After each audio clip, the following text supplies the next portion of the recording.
The tool for writing proposals is a word processor.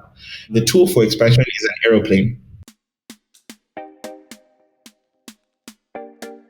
This is my expansion pro tip. Expansion does not happen in the office. No one should come and tell me that they're doing expansion and they're like sitting in their office at their house. It's like Googling. No, that's not how it works. That's Wiza Jakalasi.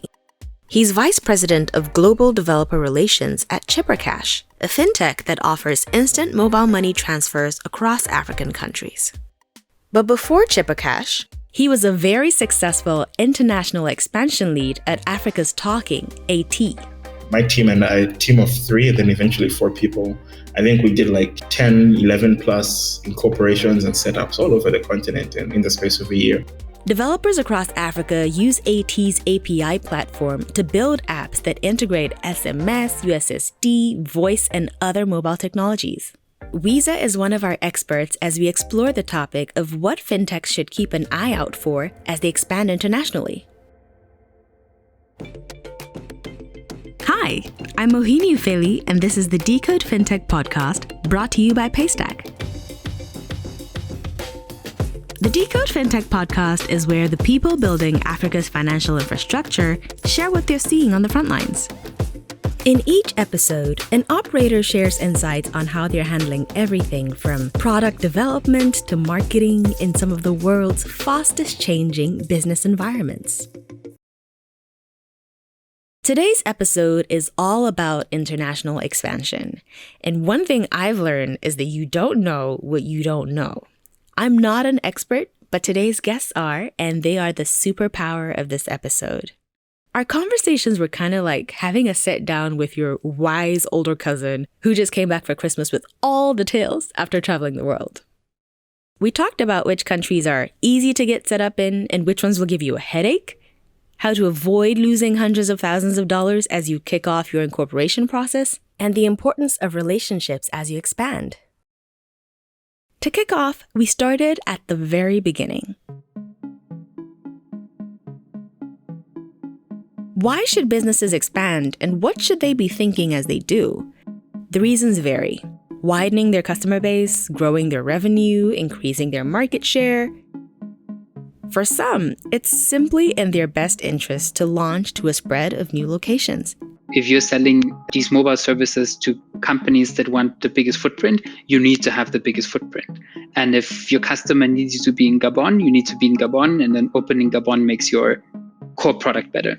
That's Marcello Schermer. He's currently the head of expansion at Yoco, a company that builds fintech products to help businesses accept digital payments in South Africa. And he's dedicated quite a bit of his career to working with tech entrepreneurs across the continent. So he's witnessed his fair share of expansion moves. Another reason he shares is how businesses expand to grow the addressable market, which is the case for lending and credit fintechs like Branch and Migo, who we focus on later in the show. Marcello explains that the strategies for these two kinds of businesses need to be a little different. If you need to expand to make your product better, you probably want to expand as quickly as you can. And you probably want to be able to quickly grow wherever your customer needs you, but then probably also be smart about having your customers fund your expansion. You would say, great, I have a customer that needs me to be in these 15 markets, and then I'll use the revenue from that to open these 15 markets. As with everything in life, timing is key. Marcello says there are 3 major timings to keep in mind. Timing in terms of the life stage of the company, timing in terms of the life stage of the market, and timing in terms of the life stage of the product.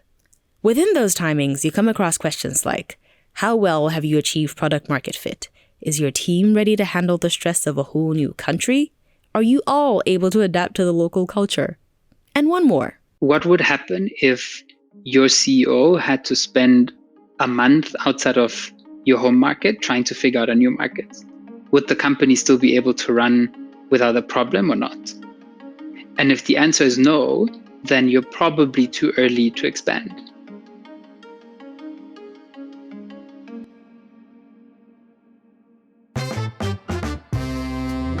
Now, when a company has determined that they're ready, all the boxes are checked. and internally they're looking good to go. Adia Sowho tells us how to go about picking the next country.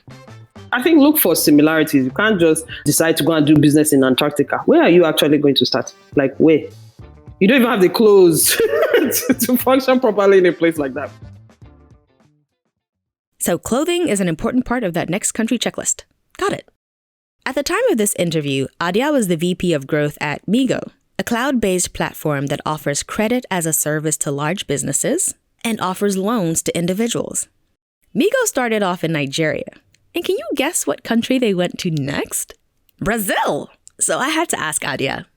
We already were working between Nigeria and San Francisco. So then, do you make operations more complicated by going to Asia? No, because then nobody's sleeping in the company, right? I mean, somehow all of you have to work together, even if asynchronously. But there's more to this Nigeria-Brazil relationship than time zones, similar climates, and their love for football.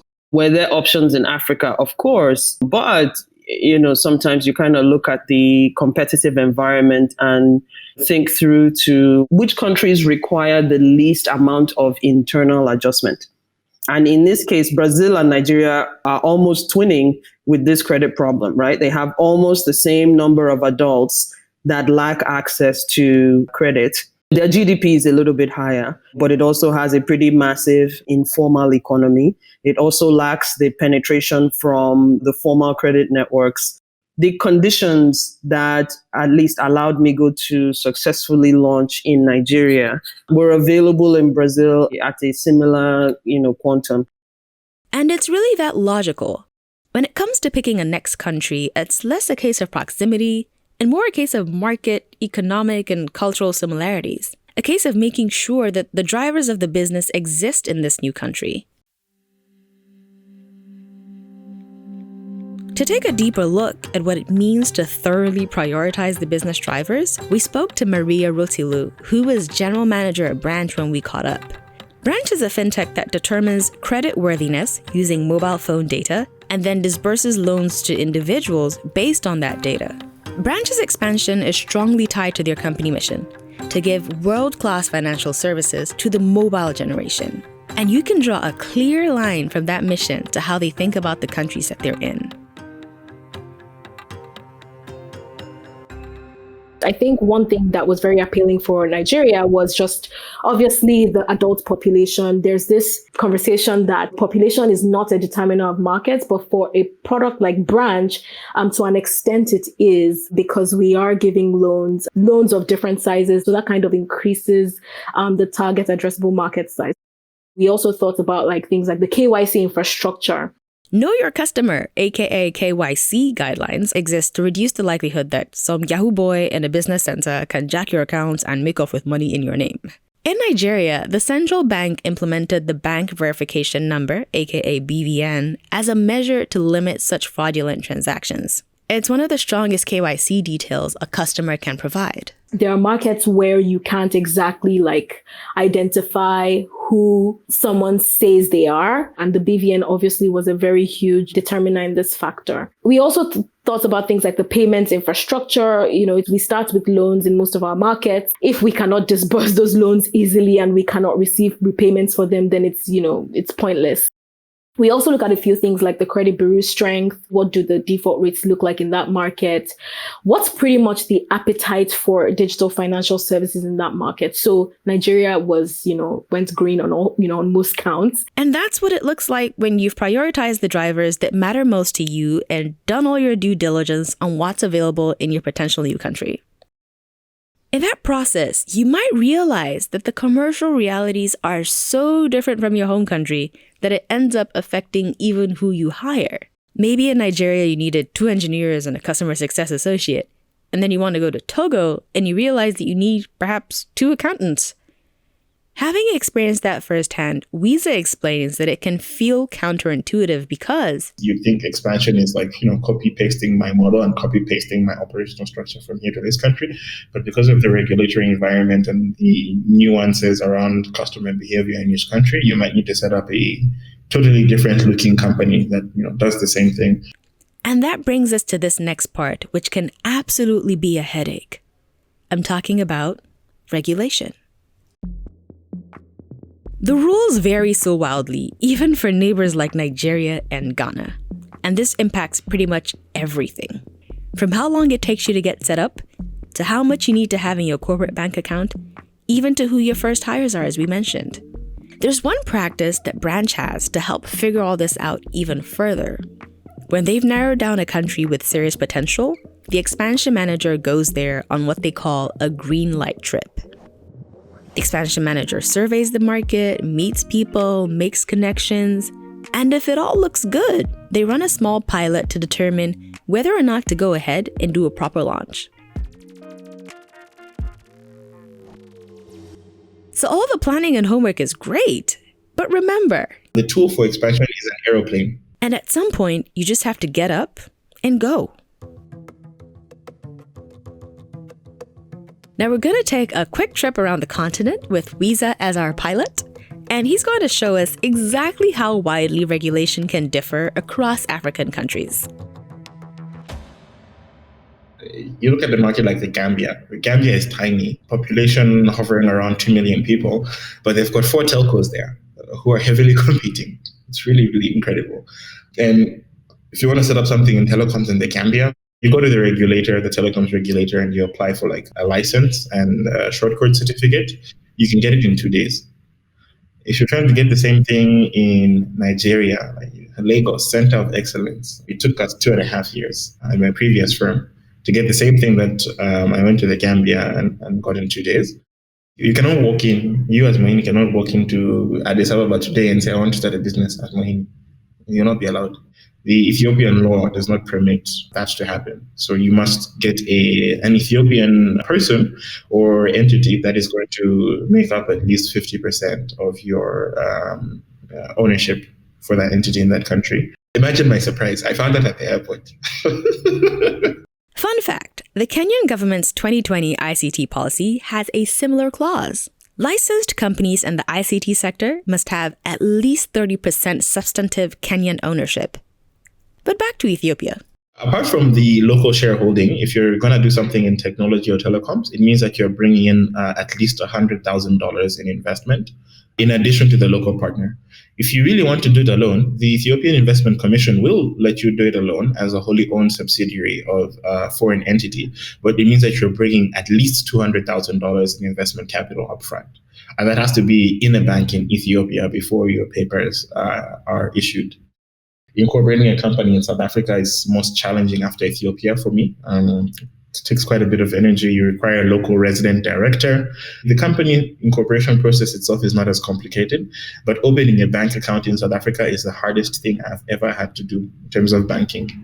The regulation is completely different in South Africa. You don't need a license to set up a USSD service in South Africa. Amazing, one of the only countries. In Uganda, you need $10,000 to do that. $10,000 a year in Uganda, actually. Then there's like talent and hiring expectations. What do people expect from a job? You're hiring in South Africa and you're not offering a financing plan for a BMW or a Mercedes-Benz. You're not going to get anyone's attention because especially young people there have access to credit. So you're coming with your Lagos attitude where everyone is taking Boda Boda Okada everywhere and you want to hire and this like 22-year-old associate is telling you like, so what about like vehicle financing options? And you need to be respectful of that because, they're not coming from a place of entitlement or a place of being stubborn, which is my initial reaction. My initial reaction when I went to this, I was like, oh my goodness, these people are spoiled. But I quickly realized that it's just the way things are there. And you must respect that if you're going to integrate into your society. You have to like mold your company to fit into the country that you're expanding into, as opposed to trying to expand your company as it is. Forcing the market to adjust to the internal structures that you've built because they are too rigid definitely leads to failure. And that's a key point, adaptability. For any country you're heading to, Wiza recommends checking out the Geert Hofstede Cultural Dimensions, which I'll link in the show notes. It's a model for assessing the impact that a society's culture has on its values and how citizens act based on those values. There are 6 dimensions in total, and they range from an uncertainty avoidance index to individualism versus collectivism. And each country is given a score on a scale of 0 to 100. Definitely worth a peep, even just for fun.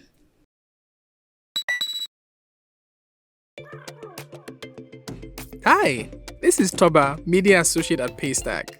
This episode will continue in a moment, but I'd like us to chat for a bit about what we do at Paystack. Paystack powers payments and growth for some of the most interesting fintech companies operating in Africa. As a fintech, you probably have hundreds of sign-ups a day, maybe even thousands.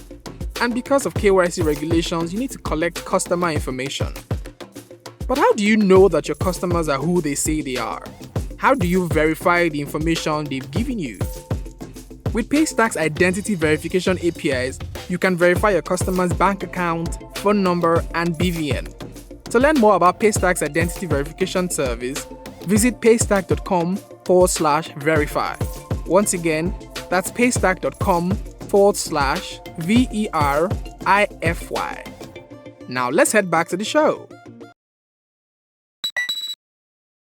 Before we tackle the next bit, let's run through our notes so far, shall we?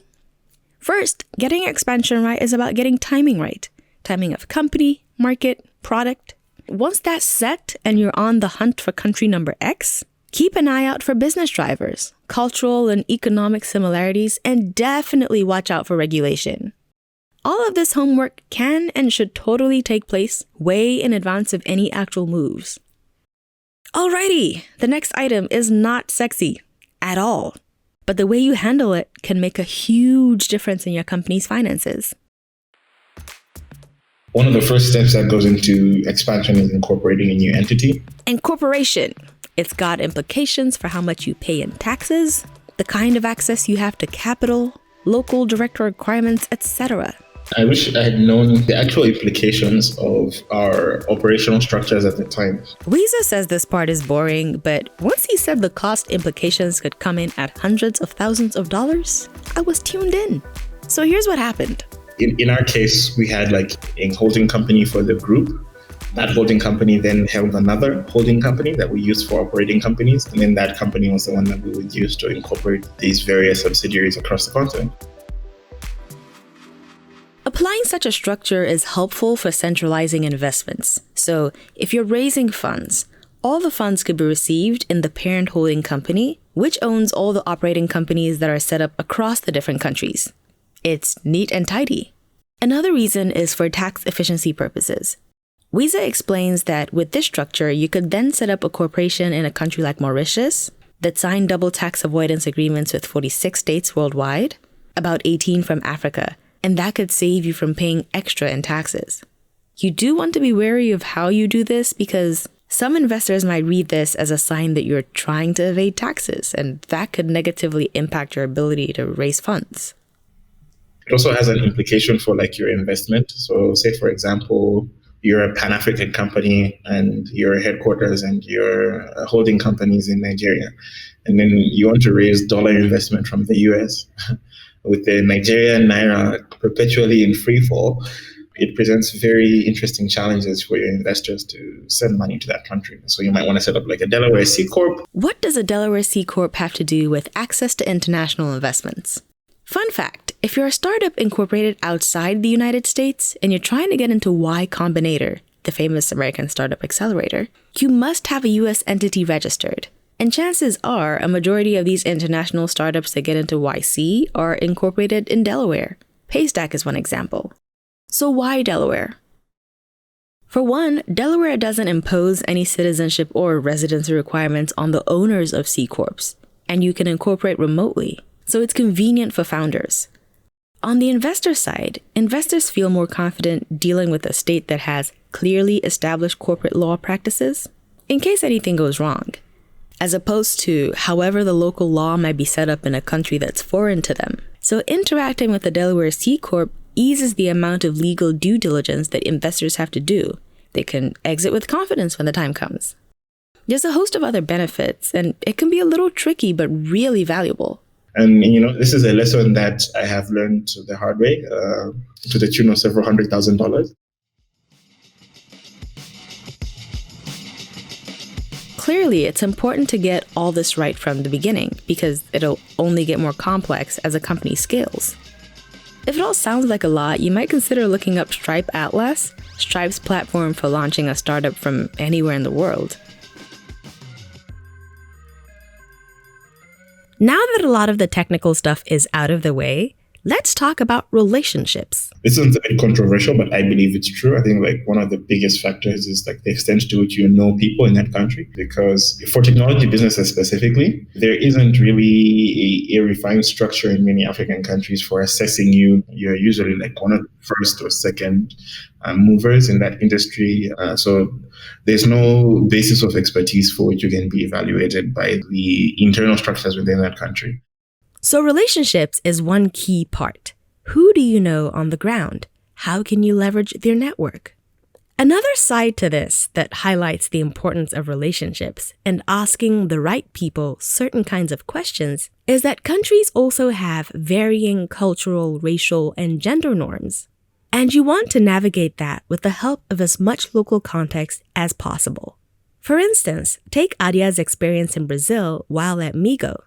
I think my first trip, strangely enough, I don't think I actually did business with any woman. So I was always the only woman in the room, almost always the only Black person in the building. Unfortunately, the social class of people of color in Sao Paulo is typically not high. So from what I heard, you are unlikely to see a person of color in any office. They may be cleaning the office, but they are not in the office. But you cannot decide not to do business because you don't see your type there. I guess that's where your Nigerian grit comes out, right? It's that even if you don't see your type, you shall go there and get the damn thing done. So what I'm just saying is that when you're walking into a playing field and you just don't know, find people that tell you. Find people that tell you. If you're lucky, some of these people are already your teammates. They may have been hired in country, and so they come equipped with nuanced knowledge of the locale. In this next part, Maria shares what it means to hire new team members who are switched on. I have a philosophy, and I think this is a philosophy across branch as well, that the first 3 people you hire or the first few people you hire will shape the rest of your, team. So when we do these green light trips where we have to run like pilots, we tend to hire just a small team of people. When you're hiring the initial sets of people, you pretty much just want people who are, there's a word I like to use. It's called like you're switched on. And I don't know what it means, but I identify it in people. It's a hunger for knowledge. It's, really critical thinking.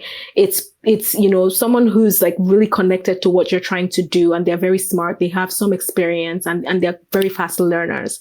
And if you get it wrong, then there's this whole process of trying to fix it and trying to get other people that just kind of slows the whole thing down. Hiring switched-on team members can go a long way, but Adia also recommends looking out for individuals who are well-rounded, and she explains why. There's something we used to do in consulting called the pizza test. The pizza test is essentially, if you were stuck in an airport with this person, would you actually call them and say, man, let's go and get pizza? And so that's something that is beyond the skills that the person has acquired. Like, can you actually sit down and have lunch with this person and they'll be gist? And you won't be like, God, let me quickly eat my food and get up out of here. And when it comes to expansion time, you're managing time zones with the office back home, having people work interesting hours, playing interesting varieties of roles. It's hashtag that startup life all over again. People are going to have to really like talking to each other to be like, man, it's 5 o'clock, third mainland, I need to go. And this dude wants to be talking about what? So you have to like make sure that you find as many possibilities for alignment as possible. And from then on, it's you and your team making magic. Those first months bonding with a new team in a new country could be some of the best memories of your entrepreneurship experience. It kind of feels like being back in college again, working hard, pulling all-nighters, and if you're lucky, you get to play hard as well. There's just something about discovering a place and learning with teammates that you respect, all towards a greater entrepreneurial goal that is very rewarding. Wiza knows what I'm talking about. Here's his response when I asked him about his favorite part of this whole journey. The people, there are so many amazing people on this continent. You meet other young Black people in their mid to late 20s, and the conversations that they have are very Pan-African because they're exposed and they've seen the world, etc. So you realize in all of these cities there are people who have sense, but then the conversations are always taking place in isolation. So we haven't really realized that all of us are saying the same thing. But it makes me very optimistic for the future, because then it means that like the significance of these political borders that were put on the 54 African states starts to become less relevant as people age.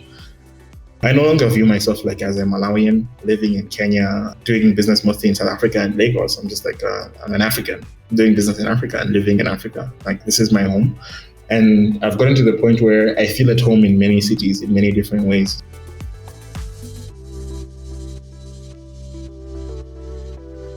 This episode was recorded during the COVID pandemic in the middle of 2020, and international travel had taken a severe dip as a result. We checked back in with Wiza to see if his views had changed regarding the airplane as a tool for expansion. And he said they haven't, especially because a market like Africa is so highly relational and people have a culture of doing things in person. So he expects that once the pandemic is over, people will go back to traveling.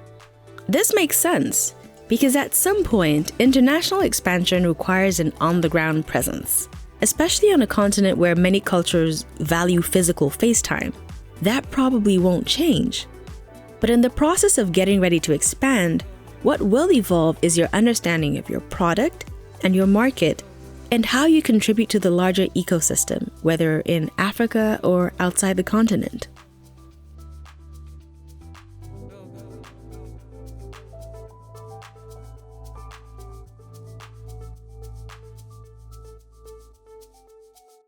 And that brings us to the end of this episode. Thank you for listening. And a huge thank you to Wiza Jakalasi, Marcello Schermer, Adia Sowho, and Maria Rotilu for making the time to share their knowledge with us. In the next episode, we head down a way different path to speak with Steve Amaza, the customer success lead at Paystack. Steve breaks down how to hire amazing customer success experts, how to empower a support team with tooling, and the metrics his team tracks to drive results. Every week, we share a tightly curated debrief of the most important fintech news from around the continent, as well as jobs, events, and much more. To subscribe, kindly visit decodefintech.com. Once again, that's decodefintech.com. Decode Fintech is brought to you by Paystack. Paystack helps Africa's most successful fintechs build powerful, scalable financial service products with the industry's best documented APIs. Please visit paystack.com/fintech to find out more. This episode was produced and narrated by me, edited by Temitope Olalaye, Bankole Oluwafemi. I'm your host, Mohini Ufeli. Once again, thank you so much for listening, and see you in the next episode.